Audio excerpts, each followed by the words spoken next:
Welcome to the School of Eternity Gospel, courtesy of Eternity Preachers Network. Today's lecture is on the true meaning of the gospel of the kingdom of heaven, and I am Pastor Gideon. Now, what is the gospel of the kingdom of heaven?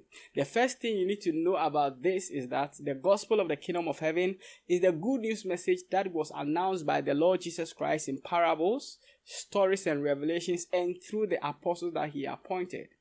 The gospel of the kingdom is the message that God through Jesus Christ is reconciling the world to a family relationship with himself to experience his grace that makes them a part of his eternal kingdom and purposes and candidates of his eternal promises if they obey him to the end, or if they obey the gospel to the end. That is, either to the point of death or rapture. Let me emphasize this. The gospel is all about the eternal promises of the King to those who obey the commandments of the gospel until their death or rapture. It is about the eternal promises of God. In other words, the gospel of the kingdom of heaven is focused on the things which those who shall obey the commandments of the gospel to the end stand to gain in eternity. Unlike the other gospels being preached today, the gospel of the kingdom is not about a focus on the physical earthly benefits from God at all.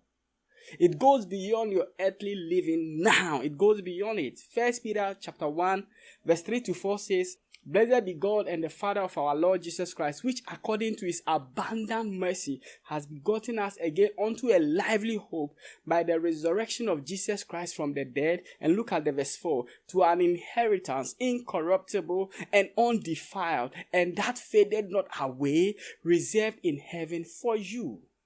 1 Corinthians 4:17 and 18 in the Living Bible says, "These troubles and sufferings of ours are after all quite small and won't last very long. Yet this short time of distress will result in God's richest blessing upon us forever and ever." So we do not look at what we can see right now, the troubles all around us, but we look forward to the joys in heaven we have not yet seen. The troubles will soon be over, but the joys to come will last forever. This is what we are talking about. Now, what is not the gospel of the kingdom of heaven? The gospel of the kingdom is not come to Jesus and become financially successful.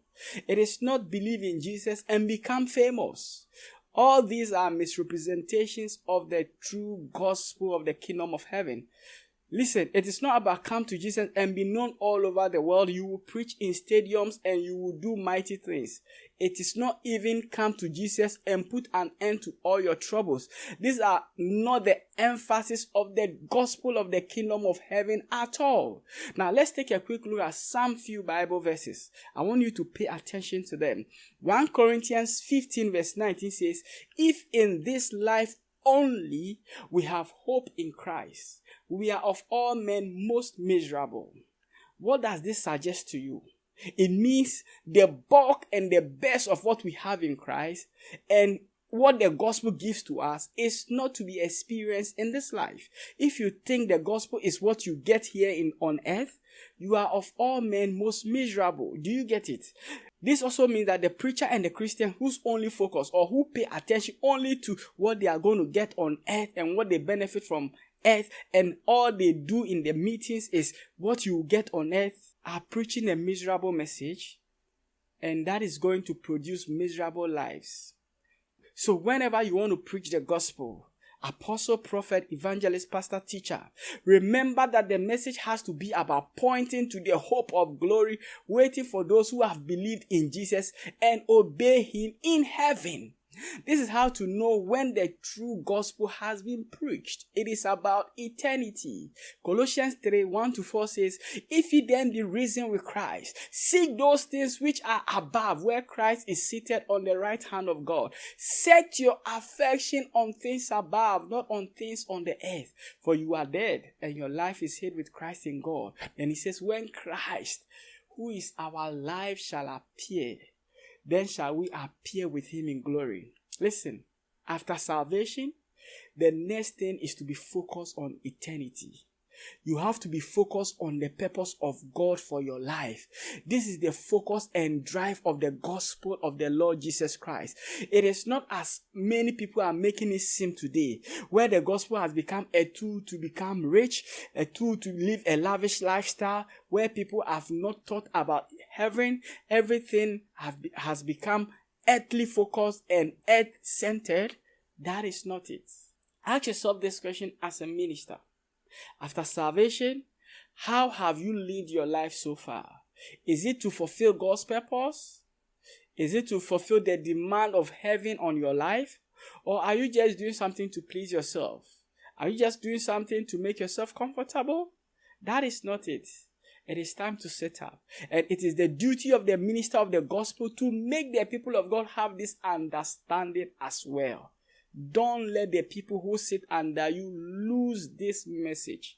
Romans 8:18 says, "For I reckon that the sufferings of this present time are not worthy to be compared with the glory that shall be revealed in us." Did you catch that? These are the confessions of Apostle Paul, that no matter what he goes through in the earth, there is glory ahead. Which also means that the greatest of us in the kingdom may still have some troubles here on earth, which must never be seen as abnormal. That is the normal life here in the earth. But what is sure is the glory that shall be revealed in all of us who live out the purpose of God in heaven. Beautiful. The Bible is replete with verses that show that the goal and the end of our faith is in eternity and not here on earth. I'm going to share a few verses with you, but listen, please don't be earth-centered and lose your eternal essence. Matthew 6:19-21 from the NIV says, "Do not store up for yourself treasures on earth."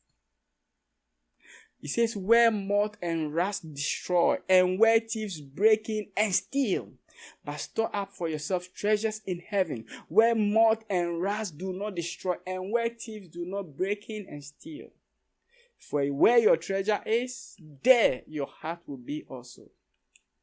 2 Corinthians 5:1-2 says, "Now we know that if the earthly tent we live in is destroyed, we have a building from God, an eternal house in heaven, not built by human hands." John chapter 12 verse 25. "If you love your life down here, you will lose it. If you despise your life down here, you will exchange it for eternal glory." Hallelujah. Romans 8:18. "For I reckon that the sufferings of this present time are not worthy to be compared with the glory that shall be revealed in us." Colossians 1:27. "To whom God will make known what is the riches of the glory of this mystery among the Gentiles, which is Christ in you, the hope of glory." Hebrews 12 verse 2 says, "Looking unto Jesus, the author and the finisher of our faith, who for the joy that was set before him endured the cross, despising the shame, and is set down at the right hand of the throne of God." There is a joy ahead of us. Ephesians 2:6-8 says, "And raised us up with him and seated us with him in the heavenly places in Christ Jesus, so that in the coming ages he might show the immeasurable riches of his grace in kindness towards us in Christ Jesus." So that in the coming ages he might show the immeasurable riches of his grace in kindness toward us in Christ Jesus. Romans 5 verse 2 says, "By whom also we have access by faith into this grace wherein we stand, and rejoice in hope of the glory of God." We rejoice in hope of the glory of God. Also, when we turn to all the parables and stories of the Lord Jesus Christ, you can do your search. They have one focus. They have one message. It is about eternity and the eternal reward that awaits the faithful servants of the Master at his return. They are not about this world. Hence, he preached the message of the kingdom of heaven and sent us to preach, saying, "Repent, for the kingdom of heaven is at hand." Mark 1:15.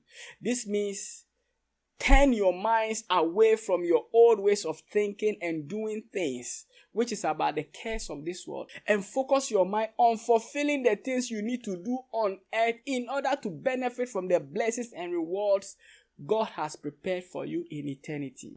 So again, whenever you want to preach the gospel, preacher, Remember that the message has to be about pointing to the hopes of glory awaiting us in heaven.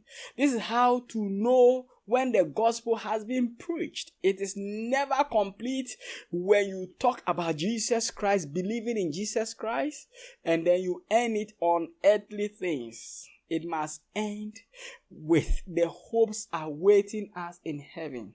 So long as the content of the message you are preaching puts the minds of the audience on the expectation of enjoying the glory awaiting them in heaven, you have truly preached the gospel. And that is the true gospel of the kingdom of heaven. If you have understood the gospel of the kingdom of heaven, what shall it do to you as a Christian or as a minister of the gospel? The first thing is that it will shift your mind and affections from the cares of this world and make you eagerly look forward to resting in paradise with the Master someday.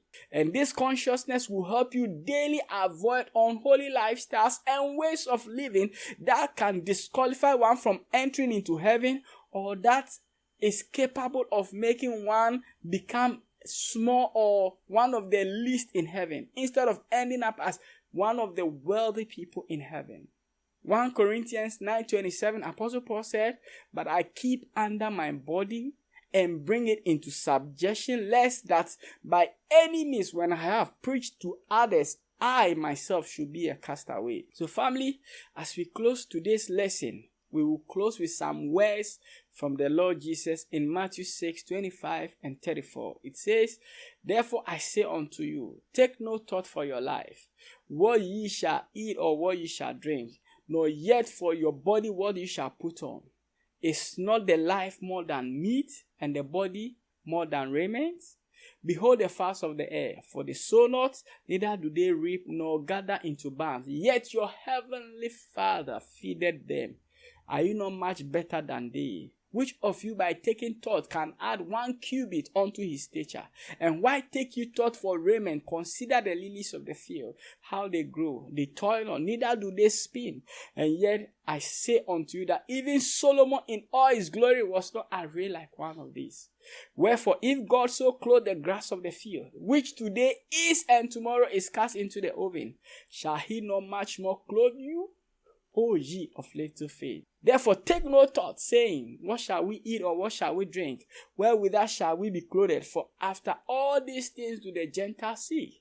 For your heavenly Father knoweth that you have need of all these things. But seek ye first the kingdom of God and his righteousness, and all these things shall be added unto you. Take therefore no thought for tomorrow, for the morrow shall take thought of the things of itself. Sufficient unto the day is the evil thereof."